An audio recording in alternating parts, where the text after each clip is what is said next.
Pour la bande originale du jeu, on a essayé d'être For the soundtrack of the game, we tried to be very close to what is done in film. We were constantly asking at each place in the game, why are we putting music here? What is it going to say? So we focused the music on bringing emotion, which is interactive and supports the character's arc. I'm sorry, honey. I'm sorry. I'm sorry. You know I love you, don't you?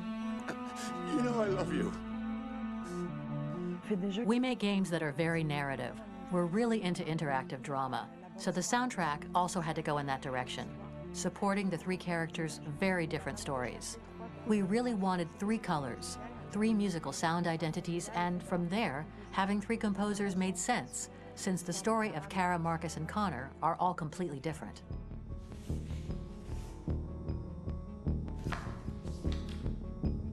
You recognize him?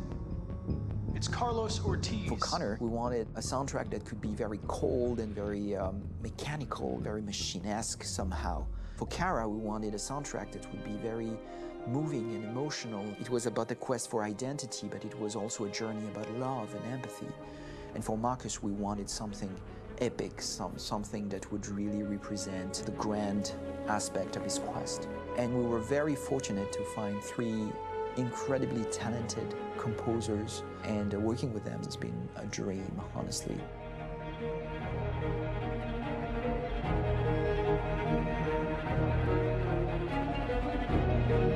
My name's Philip Shepherd, and I'm a composer and a cellist and a producer. And today we're at Abbey Road Studio One, which is my favourite studio in the world. And today we're recording the soundtrack for Kara from Become Human.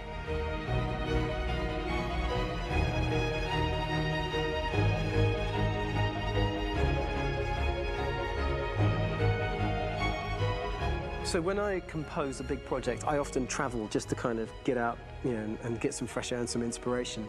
And I go hiking and traveling in Montana a lot. I had a log fire in the room that I was staying in, and the flames were kind of making absolutely direct music. And it became the basis for Kara's theme, and it sounds something like this.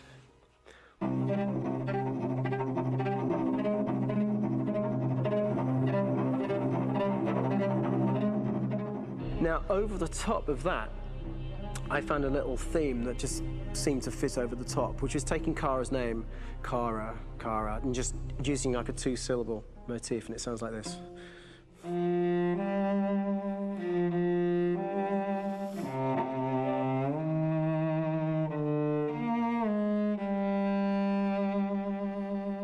going to pull through this, Alice. As long as we're together, nothing can hurt us.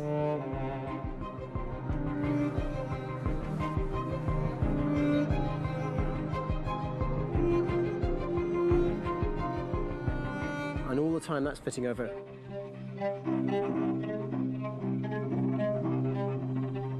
So it kind of works in lots of levels. And in fact, every single theme in the score has one of those elements built into it, and it becomes sort of the DNA of every single tune.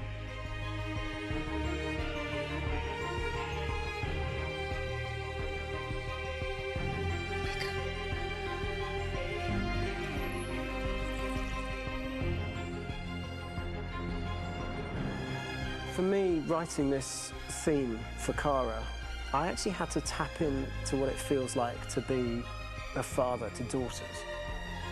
I really had to tap into everything I feel about my daughters and thinking, well, if I had to write music for them and that sense of trying to protect them but also give them the freedom, that's totally where it came from.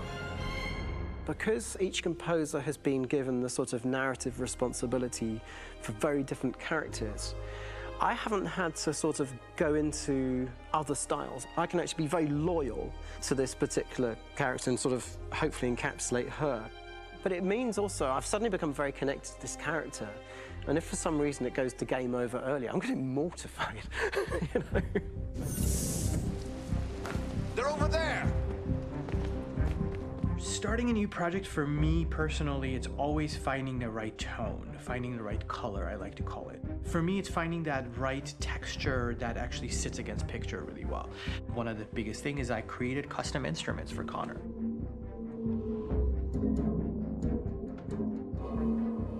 I pulled out all my vintage synthesizers to be able to capture this robotic person, if you will. My approach to all of these custom instruments is that I hear the sound in my head.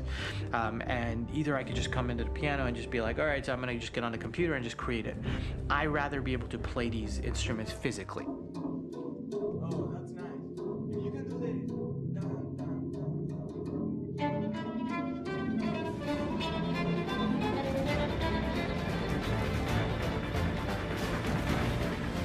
As soon as you see Connor the first time, there is a really interesting thematic idea that you hear, and that's just made out of a Moog synthesizer, but completely manipulated in multiple ways. And it's robotic. It has a little bit of an emotional to it. He's on his mission, so you feel that as well. So it just kind of gives you that cold, motionless, with a mission in hand that you kind of feel throughout the whole thing.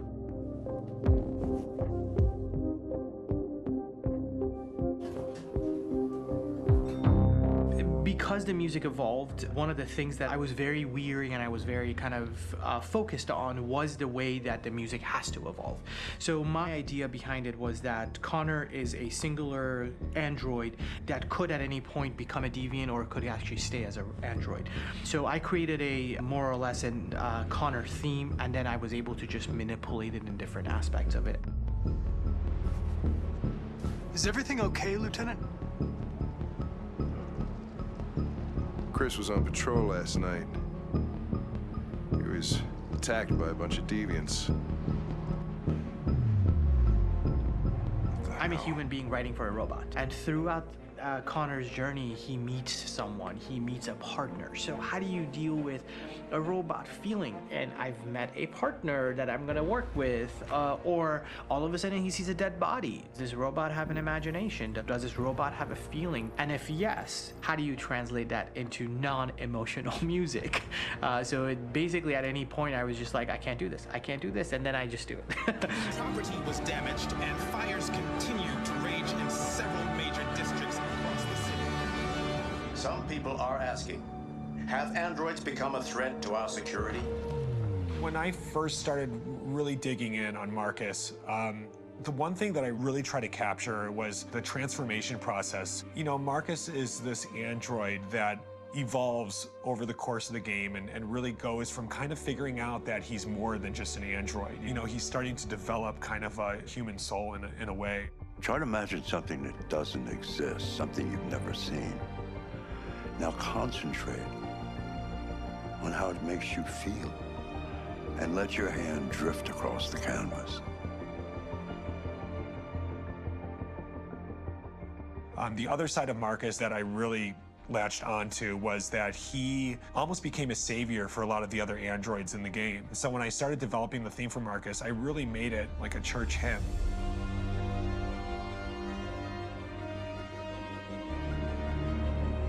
I wanted it to be very simple. I wanted to make it a chordal melody. I really wanted to make it almost like a Bach hymn. The tough thing with that is it had to be recognizable. If I made it too complex from a harmonic standpoint, it would be hard, I think, for people to kind of pick it out and recognize it. It's very acoustic derived, but it's also been treated with a lot of effects and things to kind of put it into the space that I felt the sound should be in. It can be beautiful, it can be haunting, it can be extremely powerful from an action standpoint, and I'm really happy with the way it turned out. The music is there, but it's subliminal and it's emotional, and people are feeling it, and it's not distracting. And that's tricky with a game like this, where you have to have a lot of ins and outs like that, where the music kind of has to get in and out of these moments. This is a war we're fighting with the humans. If we fail, they'll destroy us. I think the game's been put together so well where I just wanted to make sure that I wasn't ruining the emotion.